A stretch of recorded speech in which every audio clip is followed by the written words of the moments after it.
వెళ్తూ ఉంటాను, మన్నించండి. 15 minutes. Okay, thank you. Okay, 15 నిమిషాల్లో నాకు దేవుడు నా హృదయంలో ఉంచిన వాక్యాన్ని పంచుకొని ముగించాలని ఆశపడుతున్నా. Thank you Jesus. ఒక చిన్న ప్రార్థన చేసుకుందాం, జస్ట్ 2 seconds. తండ్రి దేవా యేసయ్యా, మీకు కృతజ్ఞతలు చెల్లించుకుంటున్నాం. తండ్రి మీ సన్నిధి ఇక్కడ ఉన్నందుకు కృతజ్ఞతలు. పరిశుద్ధాత్మ తండ్రి మీరు నడిపించమని ప్రార్థిస్తూ మా హృదయాంతరంగాల్ని ప్రభావ, మా మనసుల్ని, మా దేహాల్ని, సమస్తాన్ని మీ చేతుల్లో పెడుతూ యేసు నామములో విశ్వాసంతో ప్రార్థిస్తున్నాం తండ్రి. ఆమేన్, ఆమేన్. హల్లెలూయా, హల్లెలూయా. ఎంతమంది ఆనందంగా ఉన్నారు? హల్లెలూయా. అందరూ చెప్తారా నాతో పాటు? పరలోకం నాది, పరలోకం నా సొంతం, పరలోకం నా సొంతం. ఎందుకంటే పరలోకం నీకు ఇవ్వడానికి దేవుడు ఆయన నగ్నంగా మారి ఆయన చనిపోవడం జరిగింది. హల్లెలూయా. నేను ఈరోజు యేసు ప్రభు సిలువలో పలికిన 4వ మాటను ఆయన ఎందుకు పలికాడు, the reason for the cry on the cross అనే అంశం మీద నేను చెప్పాలని ఆశపడుతున్నా. యేసు ప్రభు మనిషిగా ఉండి ఈ మాటను పలకడం మనం చూస్తాం. ఆ యొక్క వాక్యం పెడతారా? Thank you Jesus. మత్తయి రాసిన సువార్త 27:45లో రాయబడి ఉంటుంది. ఏమని ఇక్కడ రాయబడి ఉంటుందంటే, ఏలి ఏలి లామ సబక్తా అని రాయబడి ఉంటుంది. అంటే దాని అర్థమేమి? నా దేవా, నా దేవా, నన్నెందుకు చేయి విడనాడావు అని. హల్లెలూయా. ఆయన ఇక్కడ మనం చూసినట్లయితే యేసు ప్రభు తండ్రికి చేసిన ప్రార్థనలు అన్నిటినీ మనం చూసినట్లయితే ఆయన ఎప్పుడు ఏమని తండ్రిని సంబోధించారంటే, ఎప్పుడు నా దేవా, నా దేవా అని సంబోధించాల. ఈ ఒక్కసారి మాత్రమే నా దేవా అని సంబోధిస్తున్నాడు. యేసు ప్రభు ప్రార్థన చేసిన ప్రతిసారి సువార్తలో మనం చూసినట్లయితే, అక్కడ చూసుకున్నట్లయితే ఏమని రాయబడి ఉంటుందంటే, ఆయన ప్రార్థన చేసిన ప్రతిసారి తండ్రి తండ్రి. అందుకే మొదటి పాటలో కూడా యేసుప్రభు తండ్రి వీరేమి చేయుచున్నారు వీరు ఎరుగరు కనుక అని మాట్లాడాడు. కానీ ఎప్పుడైతే ఈ మాట దగ్గరికి వచ్చాడు, యేసుప్రభు ఏమంటానంటే, నా దేవా, నా దేవా, నన్నెందుకు విన్నాడవని అంటున్నాడు. అంటే ఆయన మనిషి స్థానంలో ఉండి ఈ యొక్క ఏడ్పును తండ్రికి చెప్పడం, అంటే దేవునికి చెప్పడం మనం చూస్తాం ఇక్కడ. అందుకే నేను మీకు ఏం చెప్పాలనుకుంటున్నా అంటే, యేసు ప్రభు సిలువ గుండా వెళ్తున్నప్పుడు ఆత్మీయ లోకంలో ఏం జరుగుతుంది అని నేను చెప్పాలని ఆశపడుతున్నా. ఆత్మీయ లోకంలో ఒక నిజంగా యేసు ప్రభు ఏ పరిస్థితి గుండా వెళ్తాన్నాడు అనేది నేను చెప్పాలని ఆశపడుతున్నా. మనం చూసుకున్నట్లయితే అక్కడ జరుగుతున్న దాన్ని బట్టి మనం ఊహించవచ్చు, అక్కడ రాయబడిన వాక్యాన్ని బట్టి మనం చెప్పొచ్చు ఏమి యాక్చువల్గా సిలువలో జరుగుతుంది అని. యెషయా రాసిన గ్రంథము 53:5లో రాయబడి ఉంటుంది. అంతేకాకుండా మత్తయి, ఇది చదువుదాం, మత్తయి 27:45లో ఈ విధంగా రాయబడి ఉంటుంది. Thank you lord. 27:45లో ఏమని రాయబడి ఉంటుంది అంటే, ఇంచుమించు 3 గంటల పైన వాక్యం 45. అక్కడ ఏమంటామంటే, మధ్యాహ్నం మొదలుకొని 3 గంటల వరకు ఆ దేశమంతటా చీకటి కమ్మెను. అక్కడ చూసినట్లయితే 3 గంటలు అక్కడ దేశమంతటా చీకటి ఎందుకు సాదృశ్యంగా ఉందంటే, దేవుని యొక్క తీర్పుకు, దేవుని యొక్క ఉగ్రతకి సాదృశ్యంగా ఉంది. యేసు ప్రభు మీద మన అందరి పాపానికి, మనందరికీ రావాల్సిన ఆ యొక్క నష్టానికి, మనందరికీ రావాల్సిన తీర్పును యేసు ప్రభు మీద ఉంచడం జరిగింది. 3 విషయాలు నేను చెప్పాలనుకుంటున్నాను. మొదటి ఏమిటంటే, Jesus was judged so that we can be justified. యేసు ప్రభు ఎందుకు తీర్పు తీర్చబడ్డాడంటే, మనమందరము నీతిమంతులుగా తీర్చబడ్డానికి. హల్లెలూయా. ఆయన ఎందుకు ఆ యొక్క తీర్పు యేసు ప్రభు మీద ఎందుకు మోపబడిందంటే, మనందరినీ రక్షించడానికి ఏకైక మార్గము యేసు ప్రభు సిలువలో మరణించడం మాత్రమే. మనం చూసుకున్నట్లయితే ఆ సిలువ ఎలాగుంటుందండి? సిలువ ఎలా ఉంటుంది? ఒక హారిజాంటల్ వుడ్ ఉంటుంది, అంతేకాకుండా ఒక వర్టికల్ వుడ్ ఉంటుంది. అర్థమవుతుంది కదా? ఆ యొక్క ఇమేజ్ మనం చూద్దాం. ఆ యొక్క హారిజాంటల్ దేనికి సాదృశ్యంగా ఉందంటే, ఆ యొక్క హారిజాంటల్ వుడ్ అనేది దేవుని యొక్క ప్రేమకు సాదృశ్యంగా ఉంది. అంతేకాకుండా ఆ యొక్క వర్టికల్ వుడ్ ఏదైతే ఆ యొక్క నిలువుగా ఉంటుందో, దేవుడు ఆ యొక్క నిలువుగా ఉన్న అది దేనికి సాదృశ్యంగా ఉందంటే, దేవుని యొక్క పరిశుద్ధతకి సాదృశ్యంగా ఉంది. మీకు అర్థమవుతుందా? దేవుడు ఎట్లాంటి దేవుడు అంటే, ఆయన అతి పరిశుద్ధుడు. అంతేకాకుండా ఆయన ప్రేమమయుడు అన్నాడు. సిలువలో ఏం జరిగిందంటే ఆయన యొక్క పరిశుద్ధత, ఆయన యొక్క ప్రేమ రెండు ఒకేసారి కలిసిన ప్రదేశం ఏమిటంటే ఆ యొక్క సిలువలో. ఆయన మనుషుల్ని ఎంతగా ప్రేమించే దేవుడు అంటే ఆయన తనకు వదల్లేక మనుషుల్ని, ఆయన మనుషులు ఎవరిని వదల్లేక ఆయన తనకు తాను రిక్తునిగా మార్చుకోవడానికి కూడా తన ప్రేమ చేత ఆయన స్వర్గాన్ని వదిలేసేసి మనందరి కోసం మరణించడానికి ఈ భూమి మీదకి దిగి వచ్చిన సమయం అది యేసుప్రభు శిలువలో అందుకే మనం చూసాం మనందరి మీద యొక్క సమాధానార్థమైన శిక్ష ఎవరి మీద పెట్టబడింది? యేసు ప్రభు మీద పెట్టబడింది. Cross is the place where God's holiness and God's love merge together. దేవుని యొక్క శిలువలో ఏం జరిగిందంటే దేవుని యొక్క పరిశుద్ధత, దేవుని యొక్క ప్రేమ రెండు ఒకే ప్రదేశంలో మనం చూడగలుగుతాం. ఆయన ఎంతగా పరిశుద్ధమైన దేవుడు అంటే, ఆయన ఎట్లాంటి పరిశుద్ధ దేవుడు అంటే, ఆయనకి ఈ భూమి మీద దేవుళ్ళు దేవతలుగా పిలువబడిన వారికి వ్యత్యాసం ఏమిటంటే ఆయన మాత్రమే ఈ భూమి మీద పరిశుద్ధంగా బ్రతికి పరిశుద్ధంగా జీవించి మరణాన్ని జయించి తిరిగి లేచిన దేవుడు. యేసు ప్రభు లాంటి పరిశుద్ధమైన దేవుడు ఈ భూమి మీద ఎవరు? ఆయన ఎట్లాంటి దేవుడు అంటే ఆయన వేవేల దూతల చేత ప్రతిరోజు నిత్యము పరిశుద్ధుడు పరిశుద్ధుడు పరిశుద్ధుడు అని కొనియాడబడుచున్న దేవుడు. అంతేకాకుండా ఆయన ఎటువంటి దేవుడు అంటే ఎవరు సమీపించలేని తేజస్సులో నివసిస్తున్న దేవుడు. ఆయన ఎట్లాంటి దేవుడు అంటే ఇంపెకబుల్ గాడ్, అంటే స్పాట్లెస్ గాడ్. ఆయన సన్నిధిలో ఈ యొక్క పాపానికి స్థానం లేదు. ఆయన ఎటువంటి దేవుడు అంటే ఏ పాపాన్ని కూడా తన సన్నిధిలో నిలువనిచ్చే దేవుడు. అటువంటి పరిశుద్ధుడైన దేవుడు ఏం చేశాడు తెలుసా? ఆ యొక్క అపరిశుద్ధమైన మనిషిని తన సన్నిధిలోకి తీసుకోలేకపోయినాడు. అంతే, ఆయన పరిశుద్ధత ఏం చేస్తుంది? మనిషిని దూరంగా పెట్టాలని చూస్తుంది. ఆయన ప్రేమ ఏం చేస్తుందో తెలుసా? మనిషి దగ్గరికి వెళ్ళాలని ఆశపడుతుంది. అందుకే దేవుడు ఏం చేస్తాడో తెలుసా? నేను ఈ మనిషిని వదిలిపెట్టలేను, ఈ మనిషిని నా దగ్గరికి తీసుకోలేను, అందుకే నేనేం చేస్తా తెలుసా? నా ఒక్క కుమారునైన యేసు క్రీస్తుని పరలోకాన్ని వదిలిపెట్టి ఈ భూమి మీదకి పంపించి మనందరి మీద ఉన్న సమాధానార్థమైన శిక్ష యేసు ప్రభు మీద పెట్టబడ్డం జరిగింది. హల్లెలూయా. మనందరి మీద మనకు దేవునికి అడ్డుగా ఉన్న ఆ పాపాన్ని శిక్షించడం జరిగింది సిలువలో యేసు ప్రభు మీద. హల్లెలూయా. అందుకే యేసు ప్రభు రక్షించబడిన వ్యక్తిలో మొదటి కానొచ్చే గుణం ఏంటో తెలుసా? పరిశుద్ధంగా బ్రతకాలనే జీవితం. ఎంతో మంది మాలలేస్తారు, ఎంతో మంది అక్కడికి వెళ్తారు, ఎంతో మంది మక్కాకు వెళ్తారు, ఎంతో మంది ఎక్కడెక్కడికో వెళ్తారు. కానీ వారు తిరిగి వచ్చిన తర్వాత తిరిగి వాళ్ళ పాత జీవితానికి వెళ్తారు. ఓన్లీ ప్రభు అయిన యేసు క్రీస్తుని రక్షించబడిన వ్యక్తి మాత్రమే వ్యభిచారంలో ఉన్నట్లయితే వ్యభిచారం నుంచి బయటకు వస్తారు, దొంగతనంలోంచి దొంగతనాన్ని వదిలిపెడతాడు. ఎవరైతే పోర్నోగ్రఫీ చూస్తారో వారు పాపం నుంచి బయటకు వస్తారు. ఎవరైతే క్రీస్తుని రక్షకులుగా అంగీకరిస్తారో వారిలో మొదటి కానొచ్చే స్వభావం ఏంటో తెలుసా? పరిశుద్ధత. ఎందుకంటే ఆయన పరిశుద్ధుడు గనక మనము కూడా పరిశుద్ధులుగా జీవించాలనే ఆకలి మనలో ఉంచే దేవుడు. హల్లెలూయా. ఈరోజు మీ జీవితాల్ని, నా జీవితాల్ని మార్చింది ఏంటో తెలుసా?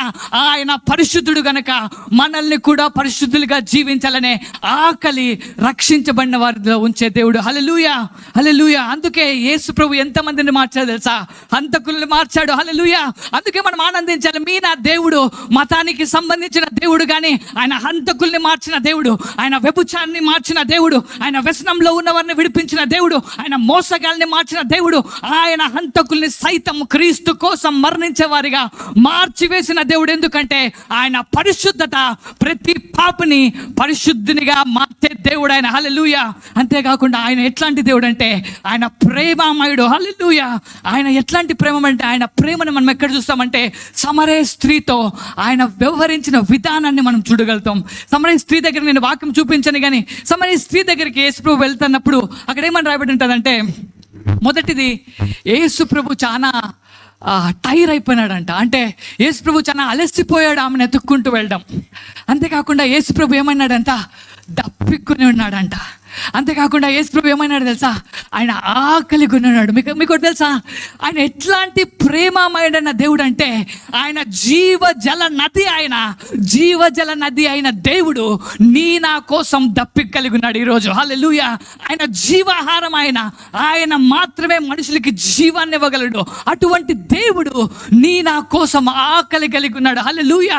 ఆయన నీ కోసం ఎంత దూరమైనా వెళ్ళగలడు. మీ నాన్న కోసం, మీ తల్లి కోసం, మీ సిబ్లింగ్స్ కోసం, మీ బంధువుల కోసం ఎంత దూరమైనా వెళ్ళగలడు. ఎంత దూరం వెళ్ళాడో తెలుసా, తనకు తాను నగ్నంగా మార్చుకొని ఈ భూమి మీద తన సొంత బంధువుల దగ్గర, తను ఎవరైతే రక్షకుడిగా అంగీకరించారో తన సొంత శిష్యుల ముందర, తను ఎవరినైతే దురాత్మల నుంచి విడిపించాడో ఆ యొక్క స్త్రీల ముందర తనకు తాను నగ్నంగా మార్చవేయడం, అంత అవమానం గుండా వెళ్ళిపోవడం ఎందుకో తెలుసా, ఆయన ప్రేమ ఏం చేసిందంటే తనకు తాను రిక్తునిగా చేసుకోవడానికి కూడా వెనుకాడలేదు. హల్లెలూయా, హల్లెలూయా. అటువంటి ప్రేమ ఎక్కడ మనం చూస్తామంటే సిలువలో. ఆయన ప్రేమ, ఆయన పరిశుద్ధత రెండు ఒకే చోట మనం చూడగలిగిన స్థానం ఏంటంటే అది ప్రభు అయిన యేసు క్రీస్తు సిలువలో. మొదటిగా ఏం జరిగింది, Jesus was judged so that we can be justified. ఆయన మనల్ని నీతిమంతులుగా మార్చడానికి, టైం అయిపోయింది. ఆయన మనల్ని నీతిమంతులుగా మార్చడానికి ఆయన మన కొరకు తీర్పు తీర్చబడింది. రెండో పాయింట్ నేను చెప్పి జల్దీ ముందుకెళ్తా. రెండవది ఏం చేస్తా అంటే ఇదే మెయిన్ పాయింట్. యేసు ప్రభు ఒక వాక్యం ఏమిటంటే, నా దేవా నన్నెందుకు చేయి విడిచితివి అని. హల్లెలూయా. Jesus was forsaken so that you and I will never be forsaken again for eternity. యేసు ప్రభు ఎందుకు చేయి విడవబడ్డాడంటే నిన్ను నన్ను ఇక నిత్యత్వం వరకు ఎప్పుడు చేయి విడవకుండా తండ్రి తన సన్నిధిలో ఉంచుకోవడానికి. హల్లెలూయా. యేసు ప్రభు దేవుడు యేసు ప్రభుని ఎందుకు వదిలిపెట్టాడంటే నా చేయిని ఎప్పుడు ఆయన వదిలిపెట్టే దేవుడు. God left the hand of Jesus so that he can hold your hand forever. Why did God left the son? ఎందుకు తండ్రి యేసు ప్రభుని వదిలిపెట్టడం జరిగిందో తెలుసా, నా చేయిని పట్టుకోవడానికి. తండ్రి అయిన దేవుడు యేసు ప్రభు సిలువలో ఎంత అంటే మీకు అర్థమవుతుందా, యేసు ప్రభు తీర్పు ఎప్పుడైతే యేసు ప్రభు మీద పడిందో, ఎప్పుడైతే యేసు ప్రభు తీర్పు, తండ్రి యొక్క తీర్పు యేసు ప్రభు మీద ఉంచబడిందో, ఆయన ఏంగా మార్చబడినాడు, పాపముగా మార్చబడినాడు. ఆయన శాపముగా మార్చబడినాడు, రోగగ్రస్తుగా మార్చబడినాడు, దరిద్రుడిగా మార్చబడినాడు. Jesus has taken your position so that you and I can take his position. ఆయన నా స్థానాన్ని ఎందుకు తీసుకున్నాడంటే ఈరోజు నువ్వు నేను ఆయన స్థానాన్ని తీసుకోవడానికి. హల్లెలూయా. Jesus was rejected so that you and I can be accepted. Jesus was despised so that you and I can be delivered. Jesus was cursed so that you and I can be blessed. హల్లెలూయా. అందుకే ఆయన మన స్థానాన్ని తీసుకొని తన స్థానాన్ని నీకు ఇచ్చాడు. హల్లెలూయా. ఎప్పుడైతే యేసు ప్రభు పాపముగా మార్చబడ్డాడో తండ్రి అయిన దేవుడు మొదటిసారిగా కుమారుని యొక్క చేతిని వదిలిపెట్టడం జరిగింది ఆ కొద్ది సమయం కోసం. హల్లెలూయా. ఆ యొక్క సమయంలో దేవునికి ఎంత బాధ అయింది తెలుసా. ఆయన ఎలాంటి దేవుడు అంటే, ఈ యొక్క వాక్యం చదువుకొని నేను ముగించాలని ఆశపడుతున్నా.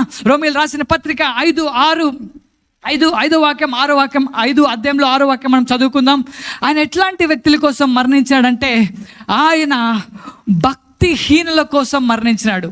అర్థమవుతుందా ఒకసారి వాక్యాన్ని? కాబట్టి 5-6 ఎందుకనగా ఏలయనగా మనం ఇంకా బలహీనలమై ఉండగా క్రీస్తు యుక్త కాలమున భక్తిహీనుల కొరకు చనిపోయిన, అంతేకాకుండా నీతిమంతుని కొరకు సైతం ఒకడు చనిపోవుట అరుదు, మంచివాని కొరకు ఎవడైనా ఒకవేళ చనిపోవుట తగ్గింపవచ్చును. కానీ నెక్స్ట్ అయితే దేవుడు మన ఎల్లా తన ప్రేమను వెల్లడిపరచును. ఎట్లనగా మనం ఇంకా పాపులమై ఉండగానే క్రీస్తు మన కొరకు మరణించెను. హల్లెలూయా. ఆయన ఎట్లాంటి దేవుడు అంటే నువ్వు ఎలాగున్నావో ఈరోజు అలాగ నిన్ను స్వీకరించి, ఆయన ఎలాగున్నాడో ఈరోజు అలాగ నిన్ను మార్చే దేవుడు. Jesus Christ receive the way you are and he transform you into the way he is. ఆయన తను ఏ విధంగా ఉన్న దేవుడో ఆ విధంగా నిన్ను మార్చేసే దేవుడు. ఆయన భక్తి పరుల కోసం చనిపోలేదండి. మీరు అనుకోవచ్చు చాలా మంది యేసు ప్రభు దగ్గరికి నేను వస్తున్నా కనుక నేను పరిశుద్ధంగా ఉండాలి, యేసు ప్రభు దగ్గరికి వచ్చే కంటే ముందు నేను పరిశుద్ధంగా ఉండి బాప్తిజం తీసుకుంటా, యేసు ప్రభు దగ్గరికి ప్రార్థన చేసే ముందు నేను అన్ని కరెక్ట్గా ఉండి చేసుకుంటా అని కాదు. ఇది ఇలా చెప్పడం ఏ విధంగా ఉందంటే, నాకు రోగం వచ్చింది, నాకు రోగం బాగా అయిన తర్వాత నేను డాక్టర్ దగ్గరికి వెళ్తానని. హల్లెలూయా.